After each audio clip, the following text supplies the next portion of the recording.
പനിമോളാണെങ്കിലും കൂടെ നിന്നൊരാള് ബാക്കിൽ നിന്ന് കുത്തിയപ്പോ എങ്ങനെ ഏറ്റവും വലിയ വേസ്റ്റ് കണ്ടിട്ട് ചേച്ചിയാന്ന് പറയുന്നുണ്ട്. ായി വന്ന എല്ലാരും പറഞ്ഞത് ബിഗ് ബോസിനെ പറ്റിയ ഒരു കണ്ടസ്റ്റന്റ് എല്ലാരെയാണ് ശ്രുതി. എന്തിനാ വെറുതെ ഒരാളുടെ ഏട്ടൻ മരിച്ച സമയത്ത് എനിക്ക് അങ്ങനെ ട്രോമ വന്നപ്പോൾ എനിക്ക് യാത്രകളും എൻ്റെ മക്കളും എൻ്റെ കുടുംബം എല്ലാവരും അടുത്തുണ്ടായിരുന്നു, ഫ്രണ്ട്സ് ഉണ്ടായിരുന്നു, ഒരകലത്തിൽ എല്ലാവരും ഉണ്ടായിരുന്നു. പക്ഷെ ഇങ്ങനെ ഒരു ഇതിൽ വന്നപ്പോഴത്തേനും ആ ഒരു ആരും ഇല്ലാതായപ്പോഴത്തേനും, അതായത് എല്ലാവരും ചേച്ചി ആദ്യം കയറിയപ്പോ ഭയങ്കര ഫയറാന്നൊക്കെ പറഞ്ഞിട്ട് പിന്നെന്ത് പറ്റി? കെട്ടുപോയത് എന്താ പറ്റിയിരിക്കും? ചേച്ചിക്ക് പറ്റിയ ഷോ അല്ലേ ഇത്?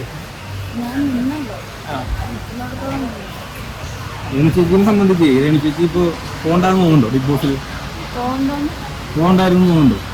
ഇപ്പൊ എനിക്ക് നെഗറ്റീവ് പറഞ്ഞവരോട് ഒരു മറുപടിയായിട്ട് ഒരു ദിവസം ഇങ്ങനെ ലാലേട്ടൻ വിളിച്ച് കയറ്റുന്ന ആ വീട്ടിൽ ഒരു ദിവസം നിൽക്കണമെന്നുള്ള ഒരു ഇതേ ഉള്ളൂ. എന്തായാലും എന്നെ സംബന്ധിച്ച് 35 ദിവസം, ഒരു മാസം 5 ദിവസം ഞാൻ നിന്നു. അത് തന്നെയാണ് എല്ലാവർക്കും ഉള്ള മറുപടി. ഈ പുറത്തു നിന്ന് കണ്ട് ഇതിൽ പറയുന്നത് ഏറ്റവും വലിയ വേസ്റ്റ് കണ്ടിട്ട് ചേച്ചിയാന്ന് പറയുന്നുണ്ട്. അതിനകത്തുള്ള മൈൻഡ് ഓക്കെ അല്ലായിരുന്നു, അതുകൊണ്ടാണ് ഞാൻ അങ്ങനെ പറയുന്നതിലൊക്കെ എന്താ പറയുന്നത്? അപ്പൊ അവരുടെ അഭിപ്രായം അല്ലേടാ, പറയട്ടെ. ഈ ഔട്ടായി വന്ന എല്ലാരും പറഞ്ഞത് ബിഗ് ബോസിനെ പറ്റിയ ഒരു കണ്ടസ്റ്റന്റ് എല്ലാരെയാണ് ശ്രുതി. എന്തിനാ വെറുതെ ഒരാളുടെ അവസരം എന്തിനാ നഷ്ടപ്പെടുത്തുന്നത്?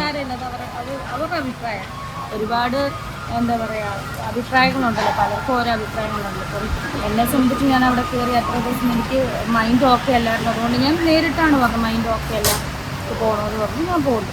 പിന്നെ ഇതിന് മുന്നേയും കണ്ടസ്റ്റൻസ് ഉണ്ടല്ലോ, സുഖമില്ലാതെ ഇടയ്ക്ക് നിന്ന് പോയതൊക്കെ ഉണ്ടല്ലോ. അതുപോലെ എനിക്ക് മൈൻഡ് ഓക്കെ അല്ലാതെ ഞാൻ പോകുന്നു.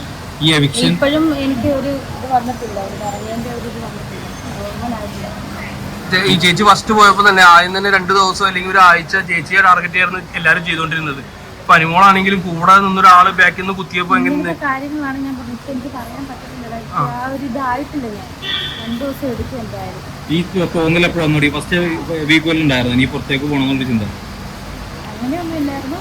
ചെന്ന് കഴിഞ്ഞപ്പോഴാണ് ഞാൻ ആ സുധിക്കൊക്കെ മരിച്ചത് തോന്നൽ. കാരണം വേറൊന്നുമല്ല, ഏട്ടൻ മരിച്ച സമയത്ത് എനിക്ക് അങ്ങനെ ട്രോമ വന്നപ്പോൾ എനിക്ക് യാത്രകളും എൻ്റെ മക്കളും എൻ്റെ കുടുംബം എല്ലാവരും അടുത്തുണ്ടായിരുന്നു, ഫ്രണ്ട്സ് ഉണ്ടായിരുന്നു, ഒരകലത്തിൽ എല്ലാവരും ഉണ്ടായിരുന്നു. പക്ഷെ ഇങ്ങനെ ഒരു ഇതിൽ വന്നപ്പോഴത്തേനും ആ ഒരു ആരും ഇല്ലാതായപ്പോഴത്തേനും, അതായത് എല്ലാവരുമായിട്ടുള്ള ബന്ധം പോയപ്പോഴത്തേനും ആ ട്രോമ വീണ്ടും വന്നു. അതാണ് എനിക്ക് പറ്റിപ്പോയത്. ഞാനത് പറഞ്ഞിട്ടുമുണ്ട്, ഇതാണ് എനിക്ക് പറ്റിപ്പോയ കാരണം. ബിഗ് ബോസ് ഇതൊക്കെ ആലോചിക്കണ്ടായിരുന്നു, അത് വിളിച്ചു ഞാൻ പോയി. അല്ല അങ്ങനെ ആലോചിക്കരുത്. കാരണം വെച്ച് കഴിഞ്ഞാൽ ഒരുപാട് എല്ലാവരും ആഗ്രഹിക്കുന്ന ഒരു പ്ലാറ്റ്ഫോം ഇല്ല. അപ്പൊ അത് വെറുതെ ഇങ്ങനെ കൊണ്ടുപോയി കളയുന്നുള്ളൊരു അല്ല. എന്നാലും ഒരു മാസം നിക്കാന്ന് പറയുന്നത് ഒരുപാട് ഒരു ഓട്ടോണ്ടിൽ നിൽക്കുന്നു തന്നെ.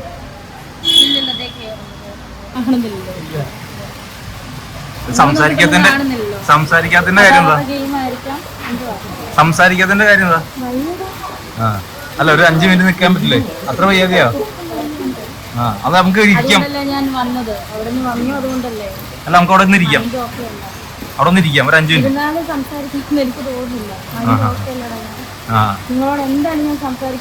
അല്ല, ഇപ്പം സംസാരിക്കാൻ നമുക്ക് പോയായിരുന്നു. നമുക്ക് ഇനി വീട്ടിൽ വരണ്ടേ, ചങ്ങനാശ്ശേരി വരണ്ടേ, അതുകൊണ്ടാണ് ഒരു 5 മിനിറ്റ് ഇരിക്കുക. ഒരു 5 മിനിറ്റ് ഇരിക്കും. ചായ പറയാം, ചായ പറഞ്ഞിട്ട് ചായ കുടിച്ചിട്ടിരിക്കുക.